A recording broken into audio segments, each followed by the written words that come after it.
Welcome back, everyone, to Successful Stylist Academy podcast. I am Ambrosia Carey, your host and founder of the podcast. And today we're going to be hanging out with my girlfriend who knows a lot about our industry.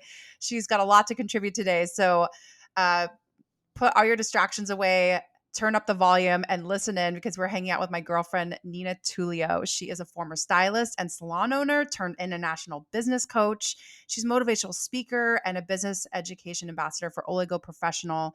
She's also a columnist and ambassador for Schedulicity, a columnist for Salon Evo. Did I leave anything out, Nina? I feel like there's so many things, like the laundry list of things, but it's also impressive. But the biggest piece is that Nina is a huge contributor in our ongoing education for business and mindset growth. She does salon coaching for salon owners, suites, stylists, renters, one-on-one coaching, goes over budget-friendly stuff. So this is all stuff that I'm really excited to talk with you guys about because it's hitting all the points of the things that we need to really place emphasis on, which is salon profit with confidence. Welcome, Nina. Oh my goodness. Thank you so much for having me. I just love you. You know this, so I love our little chit chats. I'm so happy to be here and just share information and hopefully, make people feel a little bit more confident as they are moving through their business and, really setting themselves up to win. That's the thing that I love the most about you, Nina, is that you just want to make sure that you're able to help as many people as possible, and you're doing such a remarkable job. So, if you would please share with our audience today a little bit about your background and how you got started as a salon business coach. Sure. So, way back when, 25 years ago, I've been in this business for 25 years. I started out as a hairstylist, and I was the first to sign up for my vocational school. I knew that I wanted to be a hairstylist, and I knew early on I wanted to be a salon owner. And my journey was interesting because I finished school, started out a very small salon, and I was like, you know what? I really want to live on my own. I want to make more money. So I was probably about 19 at the time, and I ended up getting a job at Circuit City. Do you even remember Circuit City? I totally remember. Yes. So I ended up getting a job at Circuit City, and honestly, it was one of the best things that I ever did because I ended up becoming a manager for them. I went to very extensive management training and leadership training, and I was with them for about 4 years, but in that time, I was still kind of working and had my hands in being a hairstylist. And then I ended up leaving Circuit City and putting all of my energy into being a hairstylist. My mom found a job for me in the newspaper. So that's how long ago this was. This is probably like 1999. And yeah, kind of that was the rest was history, really. I ended up working with a chain salon. It was a very small chain salon, which then I was a hairstylist, I was a manager, then I was a district manager, and then they ended up selling that chain, and I ended up moving to Florida with them to open up a small chain, become partners with them, and open up a small chain of salons in South Florida, so like the West Palm Beach area. And I was with them, my mentors, and Ray has since passed, but Robin and I have known each other now for almost 25 years, and she still is my mentor. I think about her pretty much all the time when I'm teaching and coaching and educating. But from there, I left them and wanted to do my own thing, started a commission salon back in Pennsylvania, which is where I'm from. And I was a commission owner and hairstylist. I had my salon for 11 years. And I decided that I wanted to sell my business and do what I'm doing now, which is, work with and coach and mentor and teach salon owners and hairstylists how to not only grow their business, but also to grow their confidence. So 2016, sold my business, started, my consulting business, and almost 5 years in now. So, and the hustle and the grind is real. I have been grinding it out for the past 5 years. So it's been an amazing journey. And here we are. What an evolution. I This is amazing just to hear your not just your experience in the industry, but what it's brought to you and how you've wanted to pass it on, like pay it forward. I would love to know a little bit more about how, like maybe just the evolution in the industry. In what ways have you seen our industry evolve in time and like continue to project forward? Like, what do you see evolving? Oh my goodness. I mean, if we go back to the first thing that comes to mind is marketing. When I started my salon in 2006, I was literally handing out flyers and putting flyers on cars. Like, MySpace was around, Facebook was just kind of like popping off a little bit. And so the marketing aspect has completely changed because now we have our hands in Instagram, TikTok, obviously Facebook as well. But it just has become the way of building and growing a business no matter what industry you're in. But for us in this industry, it is the most cost effective way to actually grow a clientele and build a book of clients, right? And your perfect target client, because you can be particular, because the message that you share and what you speak upon is going to attract the clients that you want to spend time with. So that's the first thing that really comes to mind and what has changed.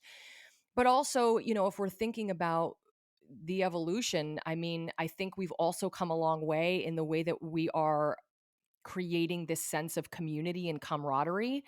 Back in the day, it was just like a little bit petty. And do we have that still a little bit? Sure. It's very feast or famine. Yeah, exactly. It was kind of like, don't help your neighbor, don't talk to other salon owners. And I was always just lived in the camp of, let me help and support other owners. Like, I loved having other owners come in my space and talk to other salon owners. I wanted to even start like a little group when I was a salon owner because I just feel like there's enough people to go around. And so I have seen such a shift in a sense of community and pride in our industry of really coming together to support one another. I think I love to collaborate with other people. I don't care if you're another business coach, if you're doing the same thing I do. Like, I just love to share energy and share, uh, information with like minded people. So I think the collaborations that have come together over the past probably 2, 3 years have been amazing. And I think in terms of big shifts, it's the shift into paying attention to your numbers and really understanding that this business is not just about doing hair.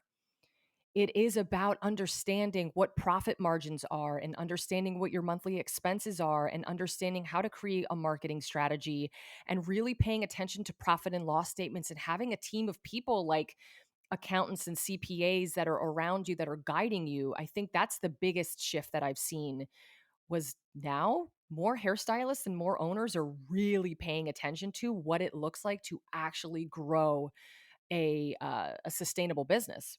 I'm glad you brought up the word profit margin, and that's something that we'll get into in a little bit.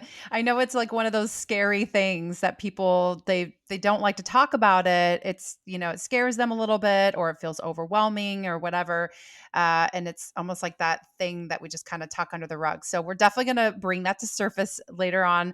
But I want to hear a little bit more about your challenges that have come up throughout the years. Like what would you say have been your biggest challenges throughout your years of coaching?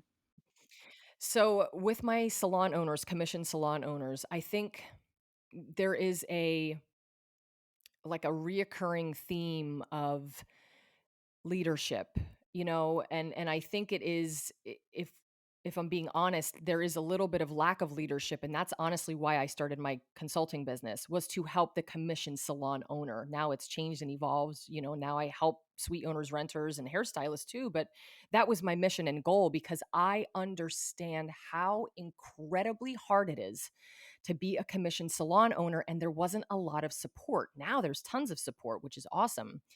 But the reoccurring theme is and almost working from a space of fear that has come up a lot and it shows itself in different ways. And I can speak on this because I was a salon owner that operated from a space of fear when I was early on in my years as an owner. And it is a lot of being on the defensive, right? Maybe not having systems in place or having contracts in place that aren't really necessary and they're really non existent at this point. But uh, not understanding that you're no longer a hairstylist. You have to become a business owner and a business leader in order to help inspire, coach, mentor, and lead a team of people. That is the hardest job in this business is leading others because you put yourself on the back burner. You really have to understand what it means to be compassionate, kind, caring, yet hold people accountable. And it is a very, very hard line to walk. And That has been a reoccurring theme for sure with the salon owners, commission salon owners. And if we're talking about, suite owners and renters, that theme is there's two things: not understanding what it really takes to grow a business as a suite owner or a renter. And the other thing is diving in too early to going out on your own. Those things come up a lot. Like, there's like a sense of urgency. Like, I don't like where I am, so I need to get into a suite or I need to rent, and I'm just going to go pull the trigger and boom, I'm going to go. And there's no thought out plan. There's no business plan. There's no plan of action. There's no goal setting. There's no trajectory. There's nothing to look at or really, have in place that says year one, I'm going to do this. Year two, I'm going to do this. These are what my expenses are. I should have at least 3 to 6 months of business expenses put aside, for my working capital when I start. There's some key components there that are missing. So those would be the two for my suite owners renters. I want to put a big blinking neon sign around this just for a second. The fact that you kind of highlighted maybe doing it a little too soon or just not feeling like completely ready for it. There's no race. And I'm not sure where this came from. And I'm hoping that sooner or later we kind of slow that piece down where it's like quality over quantity. And we're in that mindset of that finite time. Like we don't have to treat something like we have this finite time. It's like we should be in it for the long game, the infinite game. And that means that we can go to bed and get proper sleep and then wake up and do just as much impact the very next day, that we don't have to burn and turn a 24-hour cycle. So thank you for saying that, Nina. Now we get to dip our toe into the profit side of things. Yay. So if you could share, like, if you could just lump everything into your top 5 tips, I'm sure there are like top 50 tips, but if you could say your top 5 that you could give to our audience who are listening today, what would you say that would be top 5 tips in building confidence toward profit? The first thing is get comfortable with being uncomfortable when it comes to your numbers and it comes to looking at profit and loss sheets and understanding what profit really is. That's the first thing. Like, you have to get uncomfortable because look, it's not easy. We didn't go to school, there's no college to understand what it looks like to run a salon business. And so now you have access to people like me and Ambrosia and people who are, a lot of other coaches and mentors that are talking about this, and get comfortable with feeling like, wow, I don't really understand this. It's okay. Because I didn't understand it either. And when I was in my years as a business owner, and like I said, I had a commission salon because I lived in Pennsylvania at the time, and still to this day, there's no rent is illegal, to rent a chair, and that was all we knew. We had commission salons, and I was so, even though I came from a space of having mentors and knowing my numbers, there was a whole other level to it that I had to dive into, which was making sure that I had the right accountant and CPA, making sure that I had a bookkeeper, understanding what it meant to take care of my books and not waiting until December 26th to run all of your numbers and get information for your taxes the following year. So that's the first thing, is just know that it's okay if you are uncomfortable. Number two is to make sure that you're asking for help, because if you don't know your numbers, you don't know your business. And your numbers play a huge part in what your growth is going to look like, how you're going to scale the business. So you have to pay attention to your profit and loss statement, which on there, it's simple. It's, your gross revenue, and then we have your expenses, total expenses for, month per or year to date. And then we have your net profit. And on that net profit is what you pay tax on. So if you're doing your own books and you're not diligent, you could have that wrong net profit number in there, which could cause you to pay more tax or just not understand what you're supposed to be paying. And so I think it's okay to say, I don't really get this, and ask for help. You really have to be okay with saying, I just don't understand. So let me reach out to the people who can help me. Now, when you're kind of diving into this, I think the other thing to understand is that you have to create consistency. If you want to be confident in the way that you're understanding your numbers and looking at profit, you can't look at your numbers in January and then not look at them again until July. You have to create consistency around looking at what your sales are every single day, which you can pull up on your point of sale system. Looking at what your expenses are, which you can use an app like QuickBooks. That's very helpful if you can't afford a bookkeeper at this point. But honestly, 100, 125, 150 bucks, whatever it is in your area to have a bookkeeper, it's so incredibly important. It changed my life when I hired a bookkeeper in my business. So it's just understanding that, you have to be consistent in your approach. So we don't look at sales, once every other month. We're looking at them every day. We're looking at them every week. We're inputting our expenses into an app or submitting them. You have your bookkeeper take care of that for you. And you're looking at a profit and loss statement every single month. The consistency is key because here's the thing. If you're overspending, and I teach and coach two categories and what percentages should be in your business. Commission has one budget sheet and my suite owners renters have another budget sheet, but there are categories and percentages that we have to pay attention to. If you're looking at your numbers in January and let's just say you're overspending in supplies, back bar supplies, which is typically what we overspend in, but you don't look at that profit and loss again until July, you could be overspending month over month over month, and now you can't stop the bleeding. Now you just bled out for 6 months when you could have really been saving that, and that could have gone towards your bottom line, which would be your net profit. So consistency is key with that as well. Lastly, I think it's really important to make sure that when you're looking at your numbers, that you're not solely focused on sales. I think that's a big mistake that we make, and I see this a lot. I get DMs like, "Nina, oh my god, I'm doing great. I'm bringing in $100,000, $200,000 a year in sales." I'm like, "That's awesome, right? That is so kick-ass." But what are you profiting? Because a healthy business is a profitable business. It's not the business that brings in the most in sales, because what you do with your expenses is the most important. Where are you overspending? Where can you cut back? My last tip would be to always, I'd say every quarter, reevaluate your spending habits. Look at where you're spending, look at what you're over, look at what you can cut back. Do you really need to spend $140 on Wi-Fi? If you're a commission owner, like look at the areas and things that you're overspending. Do we need 25 subscriptions to different things that we have, right? Reassess every quarter and see where you can cut back. Of course, always increasing volume and revenue, that's key. But I really coach and teach to, yes, we have to get more volume. Yes, we have to attract new clients. Yes, we have to pay attention to client retention. But there are so many things that you can do to cut your spending that will give you so much more in your bottom line when it comes to your profit margin, Profit margin and in life. right? Just don't overextend yourself. Look at your spending. It's not how much money you make, it's how much money you keep.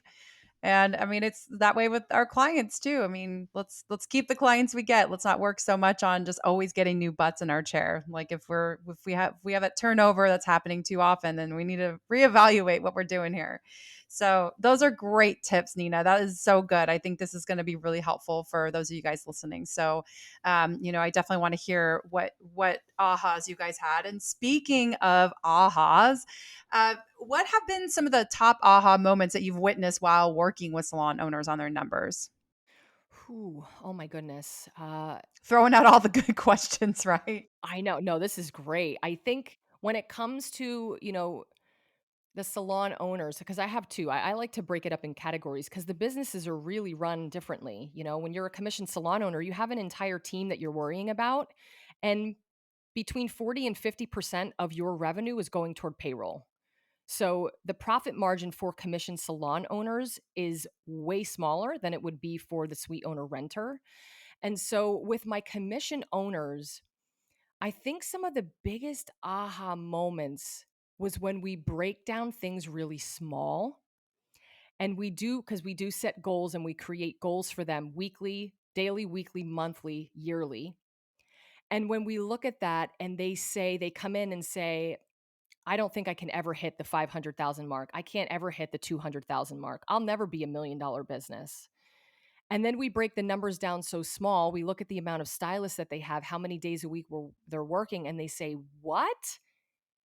That's all I have to bring in as a team, as a unit to reach my goal in terms of sales, right? Because then we hit the back end, which I'll get into in a second. That those are some of the biggest aha moments. I think we just get in our own way and we think, I'll never be able to reach that level. I'll never be able to be a $500,000 salon. I'm only 5 people, right?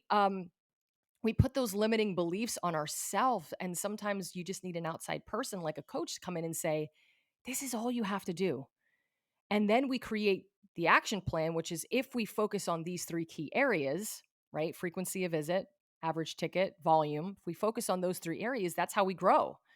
So it's really not that complicated. We just make it so complicated. Some other aha moments are salon owners just not knowing what their target percentages are that they should stay in line with every month.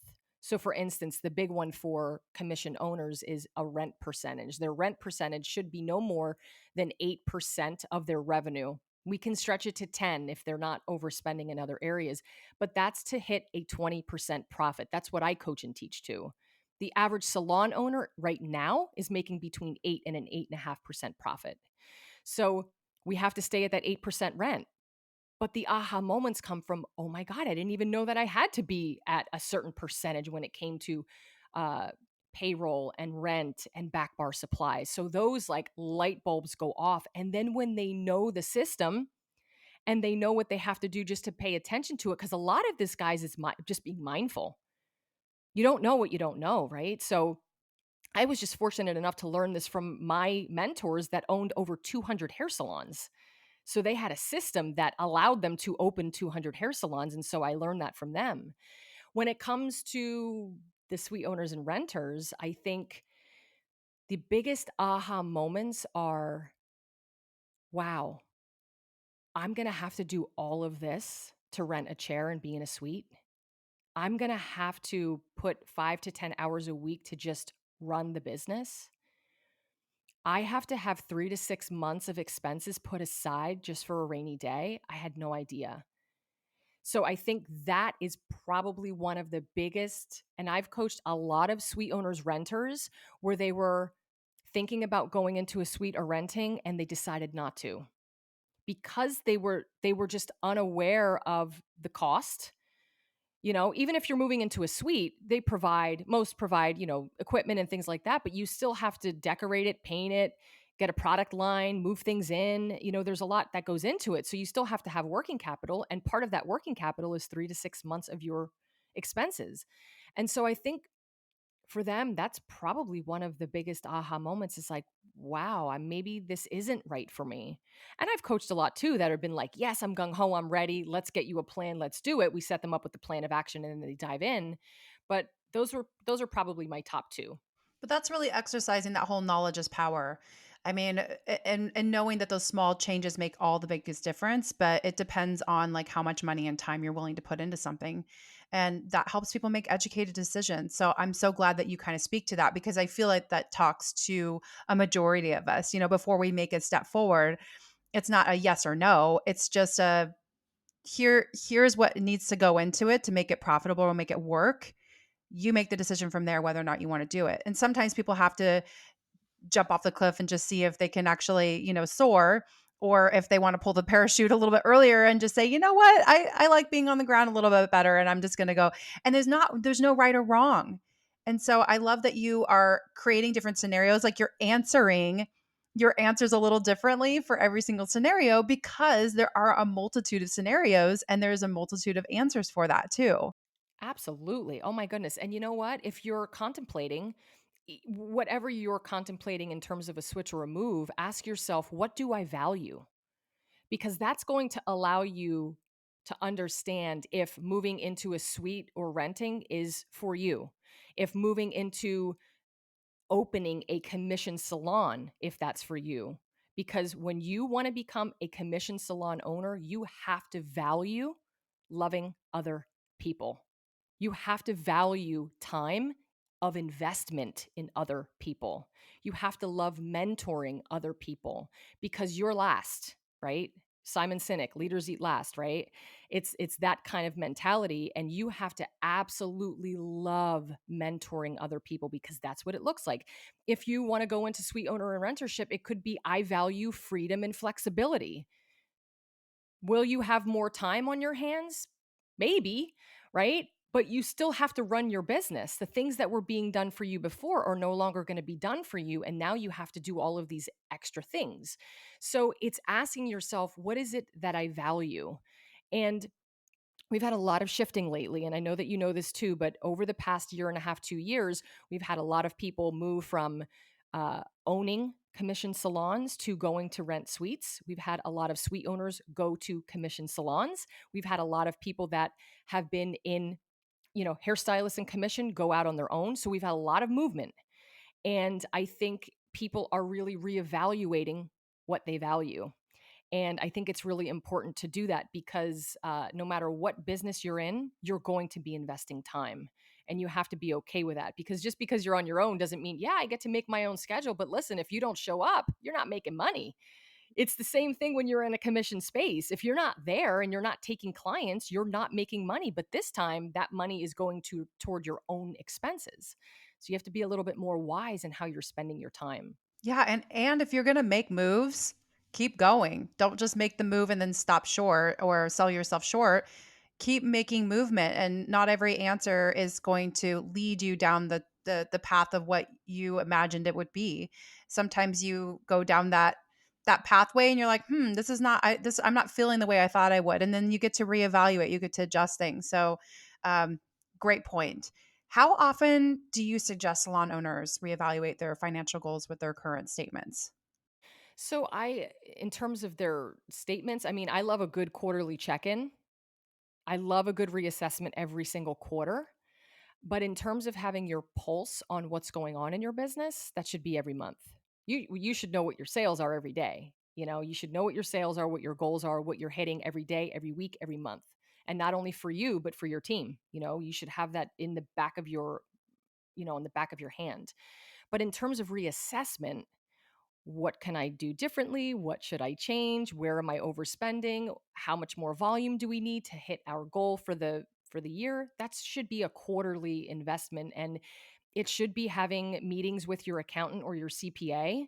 I love CPAs, and if you know me, you know I love Michelle at Small Business CPA on Instagram.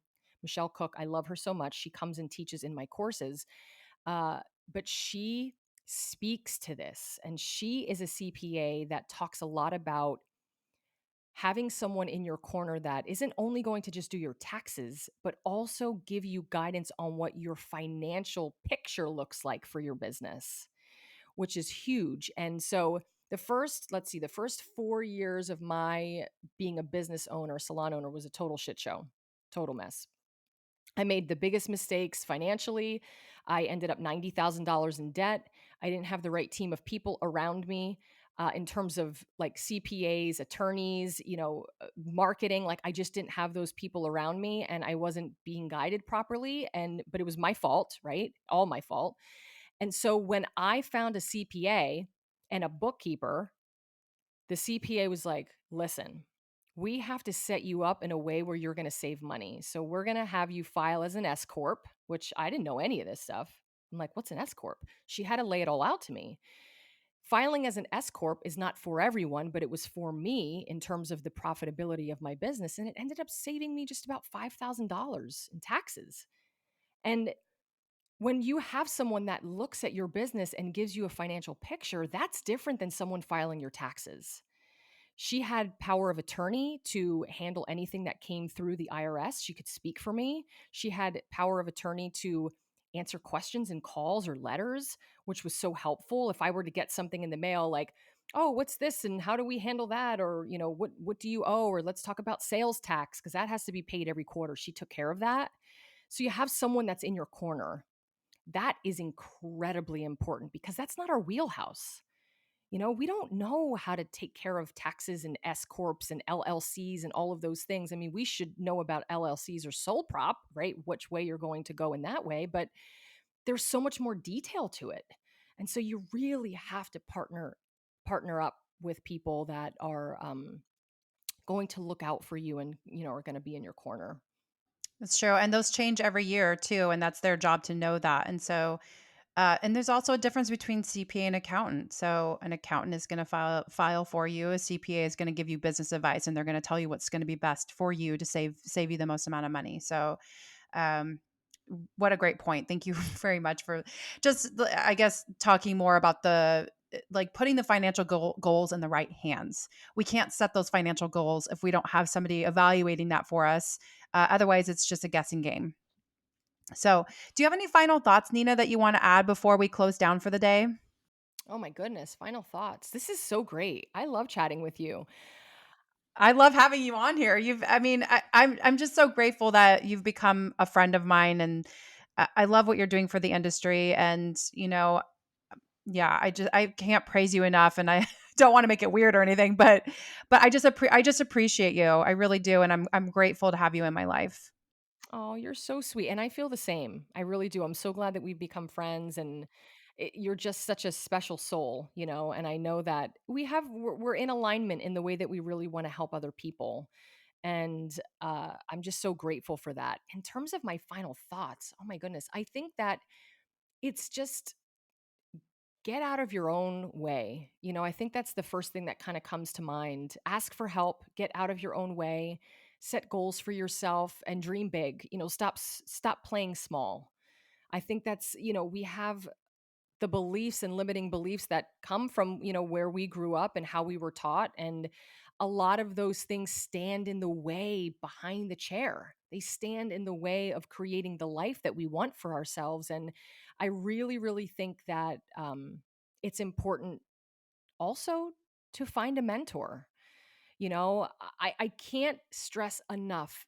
My mentor, I would not be sitting here with you if I did not meet Ray and Robin. I believe that wholeheartedly. So find a mentor and someone that you can trust that really is a straight shooter and really will encourage you, but also hold you accountable, and someone that really believes in you, especially when you don't believe in yourself. So those are all kinds of all over the board, but um, I just think it's so important for us to kind of keep moving forward and really just believe in the value that we offer individually, right? Every time you touch a client behind the chair, you're adding value. And we're just in such an industry where we do get to touch people and it's powerful. And so just step into that magic, step into your own magic. Thank you for saying that. I love that. And I 100% agree with you. Sometimes we do get in our own head, and we can tell ourselves a lot of lies, and we don't even realize when it's happening. And so sometimes it takes someone else to be able to pull that out of us. And I mean, just like you, I've had a life coach for at like the last 10 years on and off. I have my girl, Kathleen Zumpano. I love her, and she has helped me figure out where my strengths are, but she's also helped me figure out where my weaknesses are, because sometimes that's stuff that we kind of keep in the dark that we don't even realize we're keeping there is the thing that can kind of pull us away from our greater goodness, from being able to be our maximum self. So such a great point. What a great final thought. I mean, Thank you. yeah, first, middle, and last thought. I mean, that's a thought that you guys should be putting in your heads all the time. So in the show notes, you guys, I'm going to be putting Nina's information. I'll put her website in there and her handle as well. Where can everyone find more information about you aside from that? I mean, I know with your agency, like maybe talk a little bit about that, Nina.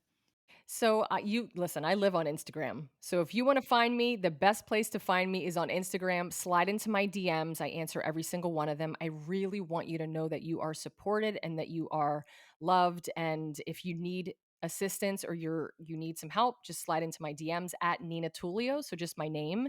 And then, of course, just check out my website, ninatulio.com. There's a lot of free resources. There actually is a profit guide, a free profit guide that you can download, which will really help you dial in and help you get on the road to increasing your profit.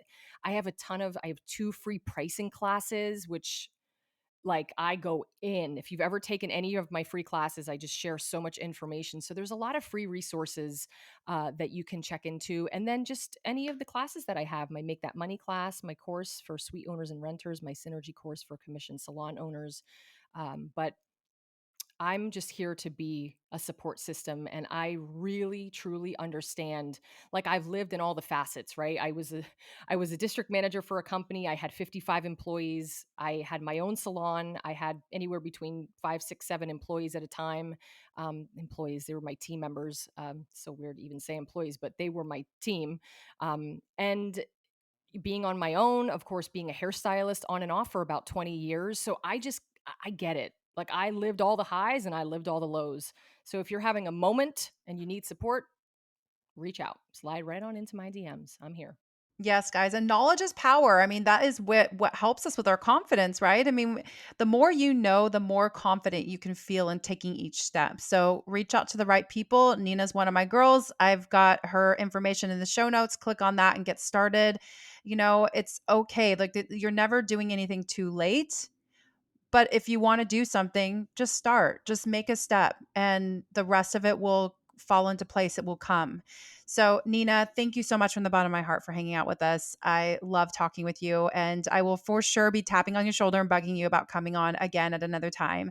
But we'll continue this journey on because we're not done yet. But everyone, we will see you next week. So make sure you hang out. This time we're going to have Drea, and she's going to be talking with Cherry, and she's actually going to be talking more about the authentic parts of our industry. So kind of dipping into your authentic selves. So we'll see you next week with that. And for now, take care.